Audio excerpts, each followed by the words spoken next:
Last week, we talked through the practices of serving and generosity. Take a moment to discuss with your group what you reflected on this last week and maybe what you're called to do. So when I went to college, I went to school at the U of A. And I can remember one day I am walking down some stairs to my next class. It could have been humanities, history, algebra. It could have been any one of those things. Definitely wasn't biology. I didn't do biology. And in that moment, as I'm going down those stairs, I see this little tiny kid, maybe 4 years old, come running around the corner, and he stops. And as he stops, he looks at me, then he looks kind of behind me and looks up the stairs behind me, and then I see him turn around, and he starts talking to somebody behind him. He turns around, and he says, "Grandma, there are more stairs." And in that moment, after he says that, he does like a little happy jig and dances all around and celebrates. And after he does that jig, he starts running back up the stairs. And I watch this all happen, and I don't know what's going on because I don't see Grandma anywhere. And just a moment passes, and all of a sudden, Grandma comes around the corner, and she pauses, and she leans on the railing. And I wonder what she's going to do in this moment. And she could have done many things. One of the things she could have done is she could have yelled at whatever the kid's name was to slow down, quit leaving her behind. Or she could have yelled, "Hey, slow down, because there's people on the stairs, and you're going to run into them and hurt them or yourself." But Grandma didn't do any of those things. Grandma sat there, leaned on the railing for a moment, and she started smiling. And I realized what she was doing was she was taking joy in her grandson's joy and the celebration that he was having because there were more stairs. So in our final week of this study, we're going to look at the practice of celebration. And this is kind of a fun one because initially celebration might not be one of those things that we would consider to be a practice or should be on this list of practices. But what we're going to discover actually is that celebration is a key element and component to all these other practices that we're doing. If celebration is something that we can find ourselves weaving and integrating into our lives, it's going to be something that gives all these other practices energy and momentum as we do them. You know, one of the things that we can often miss when we read the Old Testament is that God finds a way to weave celebration into the life calendar of his people.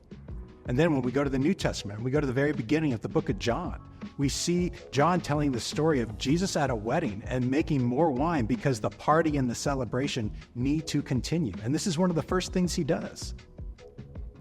Celebration is at the heart of the way of Christ. It's at the heart of following Christ because celebration brings joy and manifests joy. And when we find ourselves joyful, we find ourselves full of energy, an energy that we bring to following Christ and following God.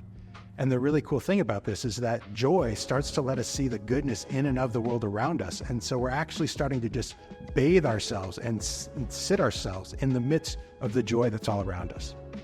So before we go and look at the practices of celebration and how we can practice celebration, I want to take a quick moment to just look and see at what celebration does in our lives and how it impacts our lives. Is that celebration is not simply about a joy or something that's earned.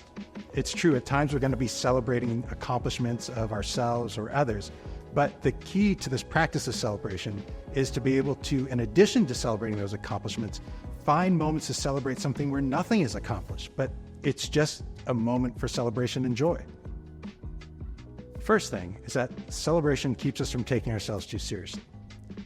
Have you ever tried to celebrate being grumpy? Have you ever tried to celebrate with a really serious, stern face? You can't do it. Celebration forces us to let our guards down and open up and be able to laugh at ourselves, but laugh at the world around us as well. Second thing is that celebration helps us relax and enjoy the good things around us. We talked a little bit before about seeing the goodness in the world. And celebration, it causes us to pause, relax, and enjoy everything that's going on. And when we do that, we tend to spot and celebrate the good things that are happening, the good things that are going on in the world around us, the beauty that's there. And this all happens because we've simply paused and allowed ourselves to celebrate. Third thing is that celebration gives us perspective. Celebrating, pausing, celebrating, being joyful, it can help us see that life is about far more than what we've accomplished or done. And at the same time, it can help us see that life is about far more than all those things that we're seeing on the news or on social media. Another way to practice celebration is to enjoy and relish the creativity of others. Is there a particular art piece that you like, or a style of art that you like? Or maybe it's going to a museum and simply appreciating all the stuff that other people have done in this world. Maybe there's music that you love to listen to. Maybe you've got kids and you love to see the creativity that they come up with when they're playing imaginary games or when they're drawing or when they're doing whatever it is that they love to do, but they're using their mind and their creativity in so many beautiful and special ways. Another would be take advantage of the already established holidays that existed in our culture. Think about it. We've got Christmas, Thanksgiving, Easter. You have all these days that are already set up and meant for celebration. But one of the things that happens is that we can find ourselves slipping into stress and uncelebratory practices when these things arrive. Think about Christmas. We're always thinking about what's the right gift to get somebody, and there's some stress in this last minute shopping. And then if you're hosting any of these holidays, you're always wondering, okay, am I going to have enough to feed everybody? Where's everyone going to sit? And you're caught up in the hours and hours of preparation and hosting, so that by the end of the day, you're just exhausted and want to sleep rather than being able to spend time with family. So in these moments, in these already established days, go ahead and set aside the things that you may want to feel yourself being pulled to do, and rather just spend time celebrating. It's okay to pause and rest and be with each other. Another one is to celebrate important moments in life that may not be obvious. And what I'm talking about are things like, you finish a project at work, or your student finishes a big project for school. Celebrate that. Or maybe it's you get a promotion or a raise. Take a moment to celebrate as a family.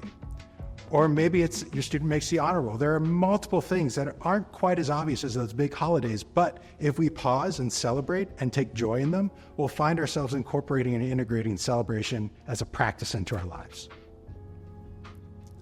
Another way to practice celebration is to make sure you have small daily moments of celebration. If you love Starbucks coffee, when you go through that drive-thru or go up and order that coffee, take joy in the fact that you're getting to drink your favorite coffee. Or maybe it's those days you get to go to Chipotle and you love Chipotle like I do. Celebrate that. Enjoy it. Or perhaps it's, did you get 8 hours of sleep last night? That's something worth celebrating. Or if you go to the gym and you finish your workout, and as you're walking out, celebrate the fact that you were able to get through that whole workout and enjoy it. The last practice, or the last way that we could practice celebration, is one of my favorite ones, and it's simply the idea of feasting.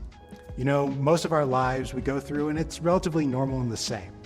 But when it comes to celebration, every now and then we want to feast, we want to splurge.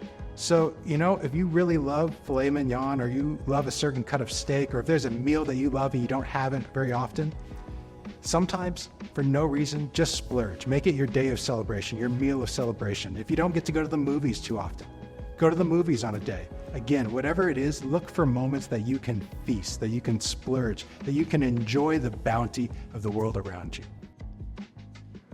The interesting thing about celebration is that it tends to lead to more celebration. Joy begets more joy. This is the perfect time to include your group in the things that you're celebrating.